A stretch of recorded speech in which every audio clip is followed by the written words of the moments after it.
सरला, महेश्वरी, जयपूर. हां, हां. बोला, बोला. जय सच्चिदानंद. सर्वात आधी तर दीपावलीच्या हार्दिक शुभकामना. हं.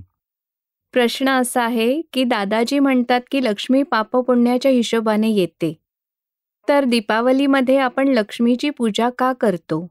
हा हं. व्यवहार आहे का याच्या मागे काही सायन्स आहे? आता पूजा करताना मनात सद्भावना आहे की दुर्भावना असते? आतापर्यंत तरी असे हां, झाले की सद्भावना तर असेलच ना. हां, सद्भावना असेल तर बीजं चांगली पेरली जातील आणि पुढच्या जन्मात मिळेल भरपूर लक्ष्मी. आणि त्या दिवशी नाश्ता दिला जातो सगळ्यांना, प्रसाद दिला जाईल, मिठाई वाटायची, लक्ष्मीची पूजा करायची, पूज्य भावनेने लक्ष्मी मातेची आराधना करतो. चांगली बीजं पेरतात. ह्या बरं, जन्मात दुसऱ्या जन्मात फळ चांगलं येईल. बरं, बरं. आणि हे सगळं सारं पर्व असंच सेटिंग केलेलं आहे की ज्यामुळे मनुष्याला सद्बुद्धी मिळावी, सद्भावना करावी हं, हं, हं, आणि हं. देवदेवतांना पूज्य भावनेने नमस्कार करावा किंवा भगवंतांना पूज्य भावनेने नमस्कार करावा, ज्यामुळे शुभ भावनांचं बीज पेरलं जाऊ शकेल. बरोबर त्यामुळे आहे. फायदाच होईल पुढे-पुढे. हां, हां. आणि ह्याच्याशीच संबंधित आहे की आपल्याकडे जो खातेसंबंधी मुहूर्त हं. काढतात आणि कोणत्याही शुभ कार्यासाठी मुहूर्त काढतो, त्यामागे काय सायन्स आहे? आपण मुहूर्त कुठे काढतो? सगळ्यांना सोयीस्कर असेल त्यावेळी सेटिंग करतो. सगळं काही बरं, सेटिंग. म्हणजे फक्त नाव दिलंय, फक्त शब्द दिले खाते मुहूर्त. हो. अच्छा, अच्छा. खाते मुहूर्त. बरं, बरं. मुहूर्त काढायचा म्हणजे ज्यांची इच्छा आहे ते काढू शकतात, पण तोच काही सर्वस्व नाहीये. आपलं कर्म रामचंद्रांच्यासाठी मुहूर्त काढला हां, होता. हां, हां. उद्या सकाळी राज्याभिषेक करायचा आहे, हं. गादीवर हं, बसवायचं. हं, हं. तो मुहूर्त खरा निघाला का नाही निघाला सांगा मला? हां, बरोबर आहे. काय खरा नाही बरोबर आहे? ठरला. हां, योग्य नाही ठरला. तर हे दुसऱ्या दिवशी राजपाठाऐवजी वनवास घडला. आता त्या काळातही मुहूर्तात काहीतरी गडबड झाली होती. आत्ताच्या काळात तर शक्यता नाहीये का गडबड होण्याची? बरोबर आहे. म्हणजे हे खाते मुहूर्त म्हणजे कायमच असं वाटायचं की म्हणजे खरं तर फक्त शब्द दिलाय. हा असा की शब्द नाही म्हणजे पूजा केली, देवी-देवतांना नमस्कार केला, देवांची प्रतिष्ठापना केली, आरती केली, भक्ती केली हं, हं, हं. आणि शुभ भावनेने केली ती. आपण दुसऱ्या प्रकारे प्रार्थना करतो. आता ही जयंती बघा येणार आहे हां. ना, मग आम्ही सगळे लोक सेंटरमध्ये दादा भगवानांची जी काही सेंटर्स आहेत ना, सगळे महात्मा एकत्र येऊन दादा भगवानांचा असीम जय-जयकार करणार 1 तासभर. हं. आता निर्विघ्नपणे जन्मजयंती व्हावी, हं, हं, हं. निरंतरपणे जयंती हं, ही हं. पार पडावी, हं, हं, हं. अनेक लोकांना ज्ञानाचा लाभ मिळावा. हं. जेवढ्या लोकांनी सेवा केली आहे त्यांना दादांच्या विज्ञानाचा लाभ मिळून मोक्षमार्ग प्राप्त होऊ दे. बरोबर. हीच भावना आहे हं, हं, आणि हं. अशी सद्भावना लाखो माणसं भावना करतील हं. किंवा पॉझिटिव्ह भावनेने पॉझिटिव्ह एव्हिडन्स येतील, पॉझिटिव्ह रिझल्ट येईल. हं, हं, हं. आणि मुख्य भावना ही आहे की आपण प्रत्यक्ष जाऊन सेवा नाही करू शकलो तरी या भावनेने पॉझिटिव्हिटी ठेवून मंदिरामध्ये या त्रिमंदिरात जायचंय. आता जेव्हा प्रतिष्ठा महोत्सव असेल तेव्हा अशी पुन्हा प्रार्थना करू. हं. गुरुपौर्णिमा असेल तेव्हाही प्रार्थना करायची. भावना ठेवल्यानेच आपण सद्भावनेला अनुमोदन देतो. हं, हं, पण हं. भाव विज्ञान आहे आपलं.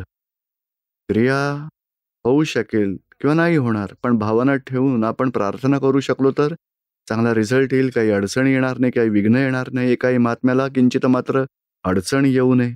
हं, त्यांना हं, हं. चांगल्या प्रकारे निर्विघ्नपणे सत्संगाचा, दादाजींच्या जन्मजयंतीचा लाभ मिळावा आणि बरोबर आहे.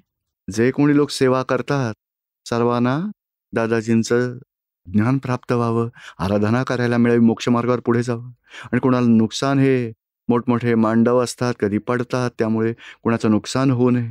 पंचेंद्रिय जीव, मनुष्य किंवा कोणत्याही इतर जीवांचं नुकसान होऊ नये. आमची हीच मनापासून ही सगळी प्रार्थनाच असते. हं, हं, हं. जय जय सच्चिदानंद. सच्चिदानंद. आनंद ढिंगरा. हॅलो. हां, मी हां, आहे आनंद. हां, बोला, बोला. हॅलो, मी 2006 मध्ये ज्ञान घेतलंय, पण मी 5 आज्ञांचं पालन नाही करत, नाही करू शकत. मी आपल्या टीव्हीवरचा सत्संग रेग्युलर बघतो आणि चरणविधीसुद्धा रेग्युलर करतो. माझा प्रश्न असा आहे, की जर मी ब्रह्मचर्याचं पालन करत असेन आणि ते अहंकाराने पाळत असेन आणि 5 आज्ञांमध्ये मी राहत नसेन, तर माझ्या पुढच्या जन्मात मला काय भोगावं लागेल? बघा तुमचं 5 आज्ञांमध्ये राहणं तर चालू झालंय आणि काय, काय नाही राहत, काय, काय राहतं सगळं आपल्या जागृतीत तर आहे ना. आणि सत्संगालाही सगळ्या येता आलाच आहात आताही. चरणविधी वाचता म्हणजे दादाजींच्या आज्ञेत आहात. कोणाला दुःख दिलं तर प्रतिक्रमण करता ना थोडं म्हणजे तरी. थोडंच, खूपच थोडं म्हणजे होतं. घडतंय म्हणजे जागृती चालू झाली आहे. म्हणजे तुम्ही योग्य मार्गावर आहात. आता काय आहे की बघा, सगळ्या लोकल ट्रेन्स चालू असतात, एखाद्याची सुपरफास्ट, पण आपली गाडी रुळावरून पुढे तर चालायला लागली ना. म्हणजे बरोबर आहे. आपण हळूहळू सत्संगात येत राहा आणि या या भावनेने ब्रह्मचर्याचं पालन करत असाल तर खूप चांगली गोष्ट आहे. शिवाय 5 आज्ञांमध्ये राहायची भावना ठेवा. दादाजींच्या आज्ञेत जेवढं राहता येईल तेवढं उत्तम अशी भावना ठेवा. आणि जेवढं होऊ शकेल 1% 2% तेवढं चालू ठेवा. समजतंय आता तुम्हाला? हां. आणि दुसरा प्रश्न असा आहे की त्या जैन शास्त्रात असं लिहिलं आहे की आपण खूप सारे जन्म घेतलेले आहेत आणि खूप वरती जाऊन मग खाली आपटलेले आहोत. मग असं का? ह्याचं कारण काय आहे? त्या काळात आत्मज्ञान झालं नव्हतं. मोठ्या सेवा केल्या, परोपकार केला, दान केलं, भक्ती केली, आराधना केली, पुण्य बांधलं, वरती जात राहिलो, उच्च गतीत जाऊन परत खाली पडलो. वाईट कर्म केली त्यामुळे अधोगतीत गेलो आणि परत आलो. पण आत्मज्ञानाशिवाय सगळंच अधुरं होतं. कर्म कितीही माफी मागत राहिलो तरी मी गुन्हा केला, मी माफी मागतो. आता माफी मी मागतो तेही बघा, पुण्य बांधतील, गुन्हाही पुसला जाईल, पण पुण्य बांधून गुन्हे पुसले जातील. तरी पुण्याचं फळ म्हणजे पुन्हा संसारात यावं लागेल. आता आत्मज्ञानाची जागृती झाल्यावर दोष करणारा दोषांची माफी मागतोय. मी तर शुद्ध आत्मा आहे, त्यामुळे मग नवी कर्मबंधनं होणार नाहीत आणि मोक्ष मिळेल. समजते आता तुम्हाला? हो. जय सच्चिदानंद. जय सच्चिदानंद. देवनारायण दास, गुणबाला. जय सच्चिदानंद प्रभू. बोला. हॅपी दिवाळी. हॅपी दिवाळी. मी शुद्धात्म्यात राहून पूर्णपणे स्वमध्ये राहून झोपून गेलो आणि मग झोपून उठल्यावर देवनारायणला तऱ्हेतऱ्हेच्या भ्रांती मनात उत्पन्न व्हायला लागल्या. असं वाटलं की हे शरीर आणि आत्मा दोन्ही इंटरडिपेंडेंट आहेत. कधी असं वाटतं की शरीरात त्या शुद्धात्म्याचं काहीच वेगळं अस्तित्व नाहीये. आणि बघा, पण वास्तवात असं नाहीये. बघा, पुद्गल डिस्चार्ज होत आहे, त्याचं आत्म्याला काही देणं घेणं नाही. स्वतःच्या अज्ञानतेमुळेच स्वतःच्या पुद्गलाबरोबर एकरूप होऊन जातो. ते फक्त अज्ञानामुळे किंवा मग स्वतःच्या अजागृतीमुळेच आहे. बाकी नाहीतर पुद्गल स्वतः डिस्चार्ज होतच आहे. आपण दखल देतो त्यामुळे दुसरा जन्म बांधला जातो. नंतर दुसऱ्या जन्मात पुद्गलात राहावं लागतं. पण डिस्चार्जच्या वेळी आपण जबाबदार नसतो. आपण आपल्या शुद्ध वागणुकीत राहू शकतो डिस्चार्जच्या वेळी. बाकी पुद्गल आपलं डिस्चार्ज आहे. बघा ना, आपण झोपून उठतो, मनात आपल्या वेगवेगळ्या प्रकारचे गोंधळ उडवणारे विचार येत राहतात, विकारी विचार येतात, इतर संसारी विचार येतात. आपल्याला काही देणं घेणं नसावं, तो डिस्चार्ज भाग आहे. आपण त्याला जाणणारे बघणारे आत्मा आहोत, शुद्ध आत्मा. आता बौद्धिक ज्ञानाने एक प्रश्न आणखी उभा राहतो प्रभू, की हा देह तर झोपून गेलाय, पण अंतःकरणाने तर जागा आहे. मग त्यावेळी शुद्धात्मा कुठे गेला?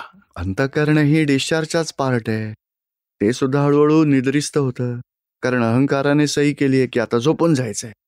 त्यामुळे अंतःकरण, बाह्यकरण सगळे निद्राधीन झालेले आहेत. त्यावेळी प्रकाश फक्त आत्म्याचाच आहे. म्हणजे लाईट चालू असतो, मी डोळे बंद करतो, त्यामुळे मला अंधार वाटतो, पण प्रकाश तर आहे. तसा आत्म्याचा उजेड तर पडलेलाच आहे.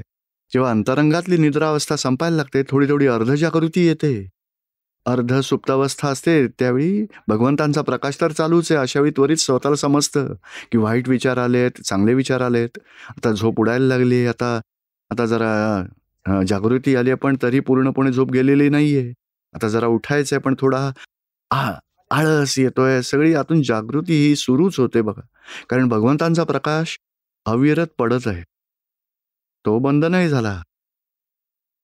त्या प्रकाशात तो स्वतः पाहू शकतो काय होत आहे.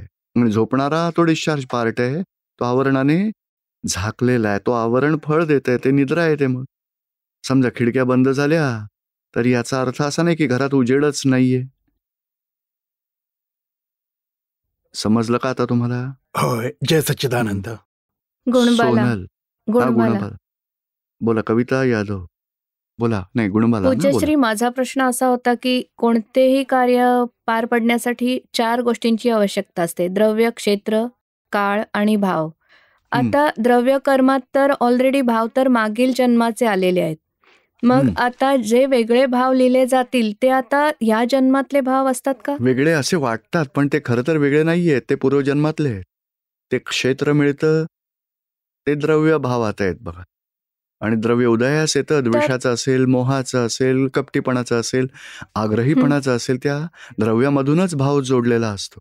आणि क्षेत्र आणि काळ एकत्र मिळाल्याने भावयुक्त द्रव्य प्रकट होतं. ते गतभाव आहे, डिस्चार्ज भाव आहे. त्यालाच आपलं मानलं तर नव्याने चार्ज होतात. तर मी मग आत्मा आहे, ज्ञाताद्रष्टा आहे, त्या स्वभाव जागृतीने नवीन भाव होणार नाहीत. नाहीतर अज्ञान दशेत मीपणा असतो, मीच करतो, त्या भावनेमुळेच त्यासाठी नवी भाव चार्ज होतात.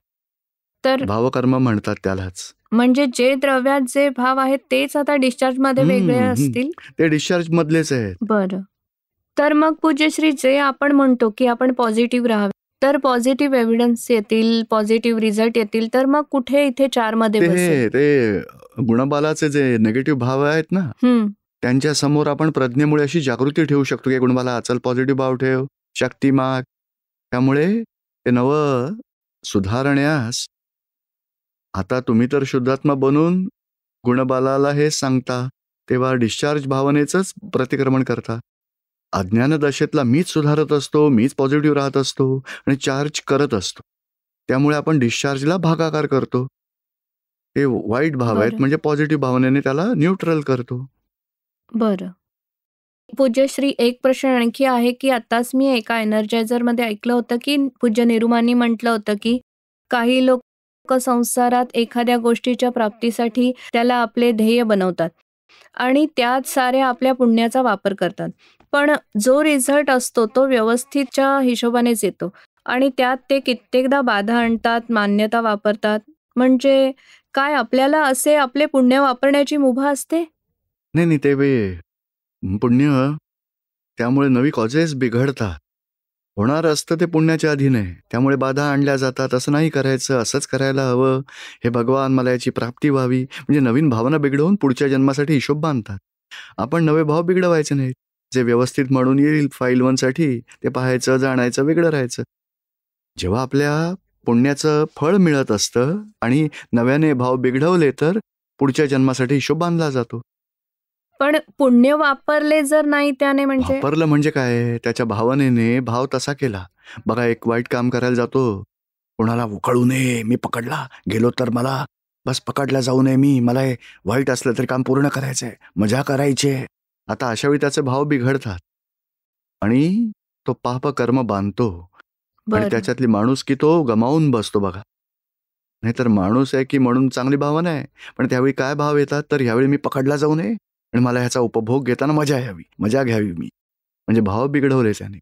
होतोय डिस्चार्ज, पण तो कपटीपणाचा भावही त्या डिस्चार्जमध्ये आला आणि तो कोणाला कळू नाही शकला. जे भोगलं ते सगळं डिस्चार्जमध्ये आहे. पण मी आहे, मीच केलंय, मला मजा आली, कोणाला कळायलाही नको ते, तो स्वतःच्या सगळ्या भावना मानतो. ह्याच्या बिलीफमध्ये मीच चंदू आणि मीच केलंय, हे भाव चार्ज होत आहेत त्याचे. होतोय तो सगळा डिस्चार्ज.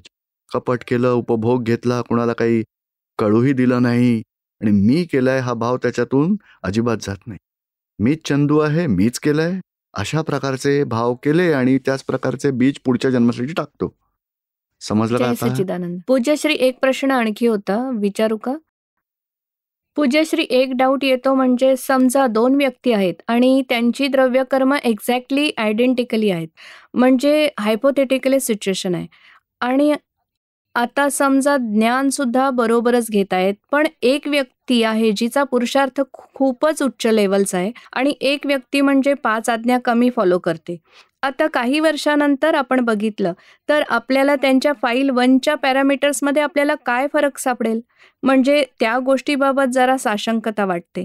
म्हणजे बघा, मन, वचन, काया, मन, बुद्धी, चित्त, अहंकार, क्रोध, मान, माया, लोभ, राग, द्वेष. म्हणजे या गोष्टी दोन्ही व्यक्तींच्या फाईलकडे तिसऱ्या व्यक्तीने बघितल्या तर फरक त्यांना काय जाणवेल, जेव्हा की त्यांचे द्रव्यकर्म सेमच आहे. आता समजा एकाने रोज जागृती ठेवली आणि एकेका कर्माचा समभावाने निकाल करत गेला, त्यामुळे पेंडिंग काही राहिलंच नाही, आणि दुसऱ्याने कशाचाच निकाल नाही केला तर पेंडिंग राहील. बरं. तेवढंच टाकीमध्ये जर 50,000 लिटरचा माल होता, पण याने समभावाने निकाल केला तर 15,000 राहील, आणि दुसऱ्याने निकाल केला नाही तर पेंडिंग राहून पुन्हा त्याला ते धुवावं लागेलच. बघा, निकाल करावाच लागेल. म्हणजे याची थोडी वेगाने प्रगती होईल, कारण जागृत राहिला. आणि अजागृती केल्याने पेंडिंग राहील, आणि नंतर जेव्हा जागृत राहील तेव्हा निकाल करेल, तेव्हा कुठे त्याची शक्ती वाढेल जागृतीची. पण पूज्यश्री, जेव्हा एखादी व्यक्ती हाय लेवलचा पुरुषार्थ करते तेव्हा त्याच्या वर्तनातून आपल्याला लगेच दिसायला लागेल? नाही, ते वर्तनातून दिसो अथवा न दिसो, पण स्वतःची जागृती खूप असेल आणि हळूहळू वर्तनामधून ते दिसतंच. कारण कषाय रहित दशेचा जो पुरुषार्थ आहे त्याचा परिणाम लोकांना दिसणारच. बघा, हे पूर्वीपेक्षा बदलला. आता मग एखादा मुलगा शाळेत जात असेल, दुसराही जातो, दोघेही एकत्रच बसले. एक दुसरीतच शाळा सोडतो आणि दुसरा कॉलेज पूर्ण करून डॉक्टर बनतो, आणि 15 वर्षांनी दोघंही भेटतात, म्हणतात आपण एकत्र बसत होतो शाळेत, तुम्ही पुढे शिकलात का? म्हणतो मी शिकलोच नाही. ते असंच आहे, राहतो, नोकरी करतो बिचारा, आणि हा डॉक्टर होतो. आता असं होऊ शकतं की नाही? आता पूज्यश्री, कधीतरी आपण सांगितले होते की क्रोध आणि हे सारे व्यवस्थितचे डिस्चार्ज आहे, आणि कधी आपण म्हणता की हे ज्ञानाच्या ताब्यात आहेत, म्हणजे आपण ताब्यात ठेवू शकतो. तर मग यातले नाही, बरोबर खरं तर काय आहे? डिस्चार्जमध्ये ते अकर्म कन्फ्युजन. विज्ञानाच्या आधारे मन, वचन, काया आणि क्रोध, मान, माया, लोभ सगळं डिस्चार्जमध्ये सोडलं. आता तन्मायकार न होणं, वेगळं ठेवणं, म्हणजे 5 आज्ञांमध्ये राहणं, तो पुरुषार्थ आपल्याला करायचा आहे. जे घडत आहे ते सगळं डिस्चार्जमध्ये टाकलं आपण. डिस्चार्जला वेगळं ठेवा, तन्मायकार होऊ नका. काल तेच सत्संगात सांगितलं की डिस्चार्जमध्ये आपली बिलीफ बिघडू नाही द्यायची. मला असंच झालं, नाही तुला झालं, मी तर वेगळा आहे. आणि त्यात गोडी नाही वाटू द्यायची. त्यात जर गोडवा वाटला तर डिस्चार्जमध्ये मजा नाही यायला पाहिजे, आणि कडवटपणे डिस्चार्ज व्हायला लागला तरी दुःखी नाही व्हायचं. समभाव ठेवून मग निकाल करा, तर तुमचा पुरुषार्थ स्वतंत्रपणे होईल. पुरुषाचा पुरुषार्थ आहे, प्रकृतीचा पुरुषार्थ नाही. प्रकृतीतून गोड कडू फळं बाहेर पडतात, क्रोध, मान, माया, लोभ बाहेर पडतात, पण आपण समभावात राहायचं. ते प्रकृतीच्या अधीन नाही, ते जागृतीच्या अधीन आहे, आणि जेवढी जागृती राहील तेवढीच वेगाने प्रगती होईल. बघा. जय सच्चिदानंद. तारा सिंग. जय सच्चिदानंद. आपल्या दादावाणी ऑक्टोबर 2016 मध्ये व्यवहारात अंगीकारायचे विवेकपूर्वक या शीर्षकांतर्गत परमपूज्य दादांनी म्हटलं होतं की आता आपले दादांच्या कृपेने सारे ठीक होईल, म्हणून नवीन जोडावे, किंवा आपण जाणतोच हे बिघडणार आहे आणि सकाळी या दुधाचा चहा नाही होणार. मग आपल्याला मीठ काढून टाकण्याची क्रिया करावी लागेल. घातलेलं मीठ काढून टाकावं लागेल. कृपा करून हे समजावून सांगण्याची कृपा करावी. मिठाचा म्हणजे ज्यांना खडा. ज्यांना ज्या शब्दाने दुःख झालं त्या शब्दाच्या बाबत प्रतिक्रमण प्रत्याख्यान करा.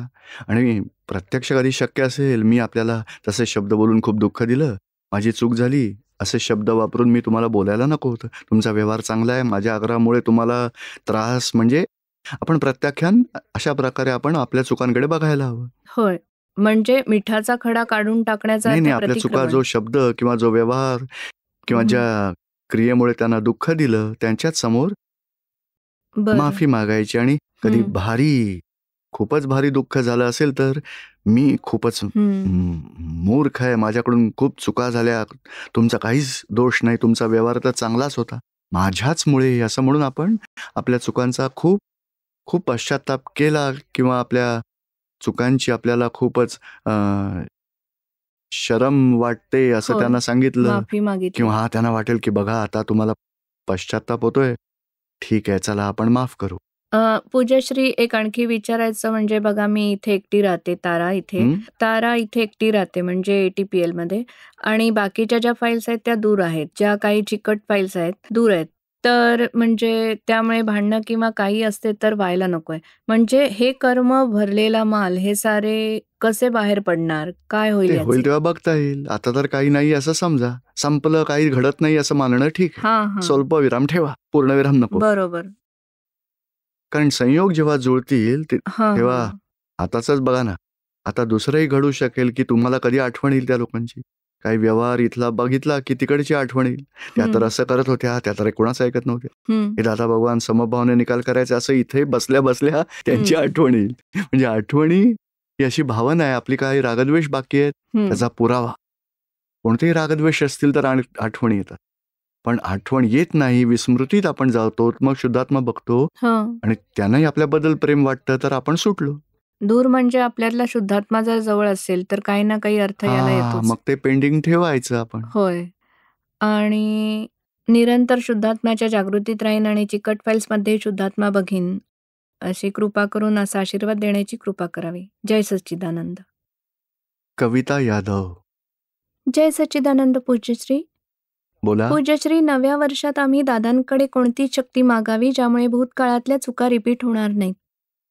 ती जी शक्ती मागायची मागा. भूतकाळातल्या चुकांची माफी मागा. पुन्हा त्या होऊ नये तशी शक्ती मागा. होय. 5 आज्ञांमध्ये राहायची शक्ती मागू शकता. मोक्ष मार्गावरून पुढे जायचं आहे. ध्येयाचं रूप, ध्येयात कोणते विघ्न येऊ नये अशा समभावाने निकाल करता यावा. ध्येयपूर्ती करताना जागृती टिकावी. मोक्षाची कामना कायमच राहावी. शुद्धात्म्याच्या अनुभवाशिवाय, केवळ मोक्षाशिवाय या संसारातली कोणतीच विनाशी गोष्ट आपल्याला नकोच आहे. जागृतीत राहायचं आहे आपण विसरतो. 2-2 महिने सगळं विसरतो. तसं नको. दिवसातून 25 वेळा आपल्यात जागृती राहायला हवी की नाही. हे म्हणजे मोजायची गरज नाही, पण आतून टोचणी लागायला हवी की मोह करणं चुकीचं आहे. त्यातून कसली मजा आहे. सुटायचं आहे, मोक्षास जायचं आहे. आणि यासाठीच आपण शक्ती मागायची आहे. आणि दादाजी त्यासाठी राजी व्हावेत अशीच आपली वागणूक व्हावी. दादाजी राजी नाही झाले तर तिथून आपण मागे फिरायचं. तेवढी जागृती ठेवायची सगळ्याची. जय सच्चिदानंद.